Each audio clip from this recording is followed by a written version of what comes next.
Secret of health and beauty.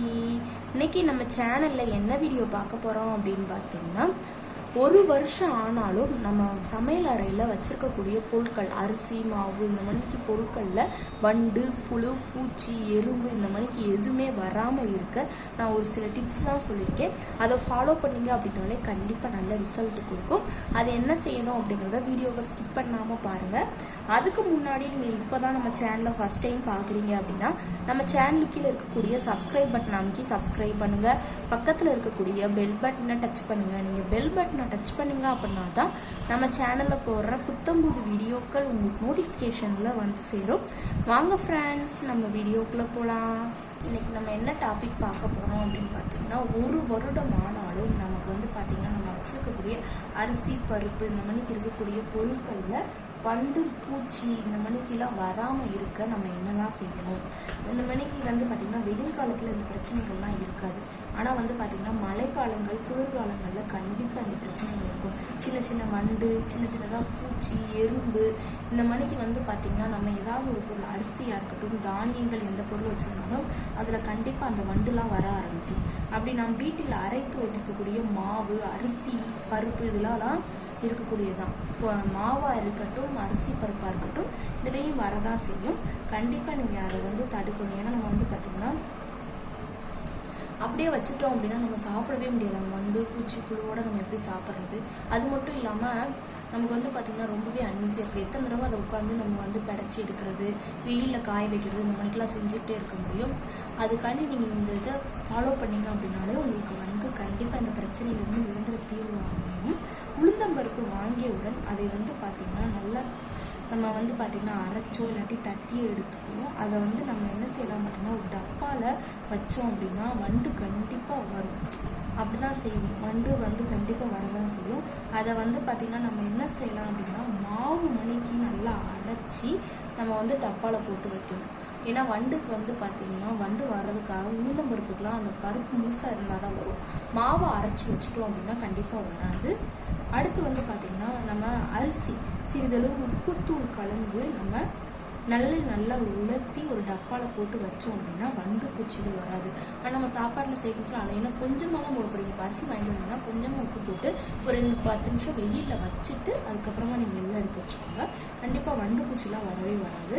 அடுத்து பார்த்திங்கன்னா துவரம்பருப்பு, உளுந்தம்பருப்பு பூச்சிகள் வந்து வராமல் இருக்க காய்ந்த வேப்பிலையும் வசம்பு துண்டுகளையும் போட்டு வச்சோம் அப்படின்னா நமக்கு பூச்சிகள்லாம் எதுவுமே வராமல் தடுக்கும்.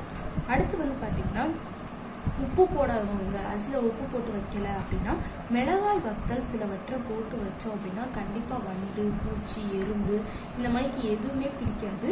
புளியை வாங்கி வந்த உடனே அதில் கொட்டைகளையும் நார்களையும் நீக்கிவிட்டு வெயிலில் காய வச்சு சிறிது கல்லுப்பு சேர்த்து நம்ம ஜாடியில் போட்டு வச்சோம் அப்படின்னா நமக்கு ஒரு வருஷம் ஆனாலும் புழுவோ, பூச்சிகளோ, வண்டோ, எறும்போ எதுவுமே வராமல் இருக்கும்.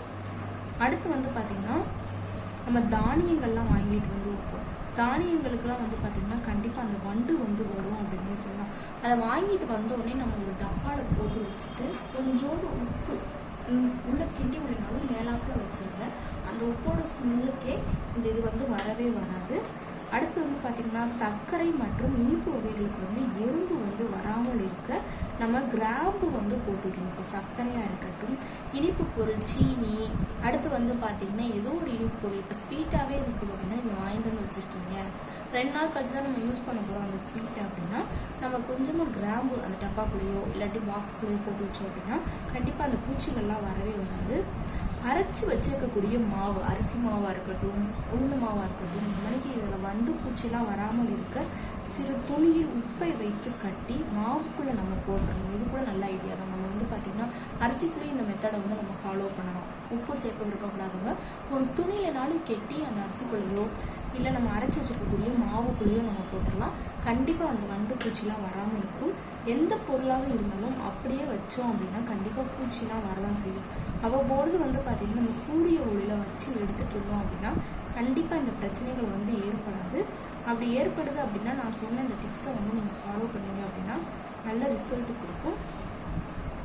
அடுத்து வந்து பார்த்திங்கன்னா இப்போ பிரியாணி அரிசிலாம் வாங்குறீங்க, அதுவும் நம்ம வாங்க தான் செய்வோம். பிரியாணி அரிசி வந்து தனியாக அப்படி வாங்குறவங்க அதையும் வந்து பார்த்திங்கன்னா ஒரு டப்பாவில் போடுறதுக்கு முன்னாடி கொஞ்சமாக உப்பு ஒரு துணியில் கட்டி நீங்கள் போட்டிங்க அப்படின்னா கண்டிப்பாக இந்த பிரச்சனை வந்து ஏற்படவே ஏற்படாது. மேக்ஸிமம் நம்ம அரிசி வாங்கக்கூடிய மூட்டை சில பேர் அப்படியே மூட்டை கணக்கிலாம் வாங்கி வைப்பாங்க, ஒரு மூட்டை அப்படியே வந்து வாங்கி வைப்பாங்க. அதில் தான் முக்கால்வாசி புழு பூச்சிலாம் வந்து அடையும். ஏன்னா நல்லா மூட்டை பெருசாக இருக்கும், அதில் தான் கண்டிப்பாக பூச்சி அடையும். என்ன செய்யணும்னு பார்த்தீங்கன்னா பிரியாணி இலை, கிராம்பு, வெங்காயம் இந்த பொருட்களை எல்லாம் அரிசியில் போட்டு வச்சோம் அப்படின்னா, ஏன்னா நம்ம அரிசியில் இந்த பொருட்கள்லாம் போடுறப்ப நமக்கு எந்த வாடையும் அடிக்கப்படுது, நல்லா வாசனையாக தான் இருக்கும். அதனால 3 பொருட்களையும் போட்டாலும் சரி, இல்லை ஏதாவது ஒன்று கிராம்பு கூட போட்டுக்கலாம், இல்லை பிரியாணி இலை ஏதாவது ஒன்றை மட்டும் போட்டு வச்சிங்க அப்படின்னா அந்த அரிசி மூட்டையில் வந்து கண்டிப்பாக வண்டு வந்து பிடிக்கவே பிடிக்காது. மாவில் வந்து பூச்சி விழாமல் இருக்க நான் சொன்ன மணிக்கு அந்த உப்பு இதெல்லாம் போட்டு நீங்கள் யூஸ் பண்ணுங்கள், கண்டிப்பாக நல்ல ஒரு ரிசல்ட் இருக்கும். புழுவிலிருந்து எந்த ஒரு விதமான பிரச்சனையும் வந்து நமக்கு ஏற்படவே ஏற்படாது. சின்ன சின்னது தானே அப்படின்னு சொல்லிட்டு நம்ம வந்து அலட்சியமாக இருந்துக்கிறது. இந்த வண்டு புழுலாம் வரதுனால நமக்கு சாப்பிடவே தோணாது. அதெல்லாம் பார்த்ததுக்கப்புறம் அதை போய் உட்காந்து நம்ம புழு பூச்சியெல்லாம் எடுத்து விட்டுட்டு சாப்பிடணும். அதுக்கு நம்ம இந்த மணிக்கு முதையே ஃபாலோ பண்ணோம் அப்படின்னா கண்டிப்பாக நல்ல ரிசல்ட் கொடுக்கும். ட்ரை பண்ணிட்டு வாங்க. ஓகே ஃப்ரெண்ட்ஸ், இந்த வீடியோவில் நான் சொன்ன இந்த தகவல் வந்து உங்களுக்கு ரொம்ப பிடிச்சிருக்கு அப்படின்னா இந்த வீடியோவுக்கு ஒரு லைக் பண்ணுங்கள். லைக் பண்ணுறது மட்டும் இல்லாமல் உங்கள் ஃப்ரெண்ட்ஸ் அண்ட் ஃபேமிலி மெம்பர்ஸ் கூட இந்த வீடியோவை ஷேர் பண்ணுங்கள். நம்மளோட secret of health and beauty சேனலை சப்ஸ்கிரைப் பண்ணுங்கள். பக்கத்தில் இருக்கக்கூடிய பெல் பட்டனை டச் பண்ணுங்கள். நீங்கள் பெல் பட்டனை டச் பண்ணிங்க அப்படின்னா தான் நம்ம சேனலில் போடுற புத்தம்புது வீடியோக்கள் உங்களுக்கு நோட்டிஃபிகேஷனில் வந்து சேரும். நாளைக்கு இதே மணிக்கு ஒரு இன்ட்ரெஸ்டிங்கான வீடியோவோட நான் வந்து உங்களை மீட் பண்ணுறேன். அது வரைக்கும் தேங்க்யூ ஃப்ரெண்ட்ஸ்.